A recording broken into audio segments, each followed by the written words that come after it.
வணக்கம். அன்பான பெற்றோர்களே, குழந்தையின் வளர்ச்சியில் ஒவ்வொரு படியும் ஒரு அதிசயம். முதல்ல புரண்டு படுக்கிறது, பிறகு நடக்கிறது, அப்புறம் பேசத் தொடங்குறது. இவ்வளர்ச்சி நிலைகளோடு சேர்ந்து இன்னொரு முக்கியமான படி இருக்கிறது. அதுதான் உணவு பழக்கம். பிறந்ததிலிருந்து 6 மாதம் வரைக்கும் பால் மட்டும் போதும்தான். ஆனால் அதற்கு பிறகு குழந்தையோட வளர்ச்சிக்கு தேவையான சத்துக்கள் எல்லாம் உணவிலிருந்து கிடைக்கணும். அப்போதான் அதற்கு முன்னால் பார்த்த எல்லா வளர்ச்சியும் சமநிலையோடு நடக்கும், அதாவது முழுமை பெறும். இன்று 3 வயதுக்குட்பட்ட குழந்தைகளுக்கு தேவையான பேலன்ஸ் டயட் என்ன, எப்படி கொடுக்கணும், அதனால் என்ன யூஸ் அப்படிங்கிறத பார்ப்போம். அதற்கு முன்னாடி இந்த வீடியோவுக்கு நீங்கள் புதிது என்றால் சப்ஸ்கிரைப் பண்ணிக்கோங்க.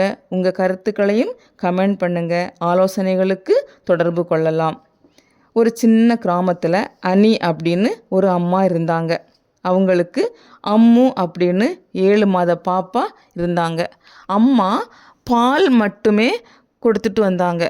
ஆனால் பாப்பா எப்போவுமே அழுதுகிட்டே இருந்தாங்க, சரியாக தூங்கலை. அதனால் அம்மா பாப்பாவை டாக்டர்கிட்ட கூட்டிகிட்டு போகிறாங்க. டாக்டர் கேட்டாங்க, இன்றைக்கி பாப்பா காலையில் என்ன சாப்பிட்டாங்க அப்படின்னு. அம்மா பாப்பா பால் மட்டும்தான் குடித்தாங்க அப்படின்னு பதில் சொல்கிறாங்க.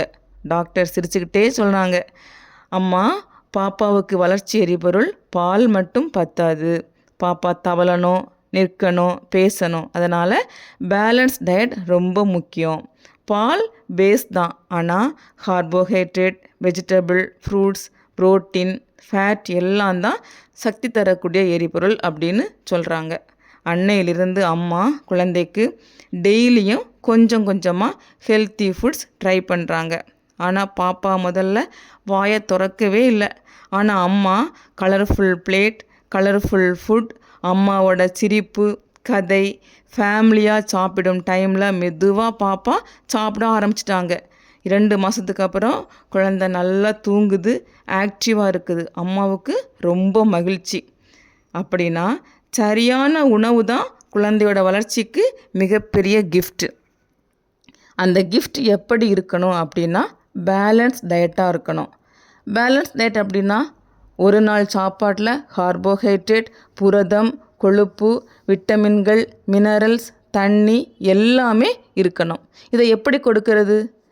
6 மாதம் வரைக்கும் தாய்ப்பால் மட்டும் போதும்தான். 6 மாதத்துக்கு அப்புறம் செமி சாலிட் ஃபுட், அதாவது கஞ்சி, ராகி கஞ்சி, ஃப்ரூட்ஸை மசிச்சு கொடுக்கலாம். 1 வயசில் வீட்டில் சாப்பிட்ற சாதாரண ஃபுட்டை ரொம்ப சாஃப்டாக குழைவாக கொடுக்கணும். 2 வயசுக்கு அப்புறம் வீட்டில் சாப்பிட்ற சாதாரண ஃபுட்டு கொடுக்கலாம். ஆனால் ஒரே ஒரு விஷயம், அதுவும் முக்கியமான விஷயம் என்ன அப்படின்னா, பிளேட் எப்படி இருக்கணும் அப்படின்னா பாதி பழங்களும் காய்கறிகளும் இருக்கணும், 1/4 பங்கு தானியங்கள் இருக்கணும், 1/4 பங்கு புரோட்டீன், ஃபேட்டும் நிறைந்த ஃபுட்டாக இருக்கணும். இதுதான் நம்ம குழந்தைகளுக்கு கொடுக்கக்கூடிய சூப்பர் ஃபுட்டு. சரியா? இப்படி நாம் ஃபுட்டு கொடுக்கும்போது தான் குழந்தையோட உடல் வளர்ச்சி, மூளை வளர்ச்சி, எல்லா வளர்ச்சியும் முழுமை பெறும். நோய் எதிர்ப்பு சக்தி அதிகமாகும், எலும்பு, தசை எல்லாமே வலிமை பெறும். நல்ல உணவு பழக்கம் சின்ன வயசுலேயே டெவலப் ஆகும். உங்களுக்கு ஒரு கேள்வி வரலாம், என்னோட குழந்தை சாப்பிடவே மாட்டேங்குது, என்ன பண்ணுறது அப்படின்னு. அதுக்கும் சில டிப்ஸ் இருக்குது. என்னென்னா, ஃபஸ்ட்டு ஈட்டிங் ஹேபிட் ஸ்லோவாக தான் டெவலப் ஆகும். அதை முதல்ல பெற்றோர் தெரிஞ்சுக்கணும். செகண்டு, குட்டி பிளேட்டில் கொஞ்சமாக சாப்பாடு வைக்கணும். தேர்டு, ஒவ்வொரு நாளும் கலர்ஃபுல்லான ஃபுட்டை கொடுக்கணும். ஒரு நாள் பருப்பு சாதம், பீட்ரூட் சாதம், தயிர் சாதம், கேரட் சாதம் அப்படின்னு எல்லாமே ஃபஸ்ட்டு குழைவாக கலர்ஃபுல்லாக கொடுக்கணும். ஃபோர்த்து, குழந்தை விரலால் எடுத்து சாப்பிட்ற மாதிரி ஃபுட்டு கொடுக்கலாம். அதாவது பாயில்டு கார்ன், வாழைப்பழ துண்டு, சாஃப்ட் இட்லி துண்டுகள் இப்படி கொடுக்கும்போது தானாகவே எடுத்து சாப்பிடக்கூடிய பழக்கம் குழந்தைக்கு உருவாகும். ஃபிஃப்த்து, தினமும் ஒரே நேரத்தில் சாப்பிடக்கூடிய டைமை ஃபிக்ஸ் பண்ணிக்கணும். எல்லாரும் சேர்ந்து உட்காந்து சாப்பிடும்போது சாப்பாடோட ப்ரெசன்டேஷன் ஃபன் பண்ணுற மாதிரி கொடுக்கலாம்.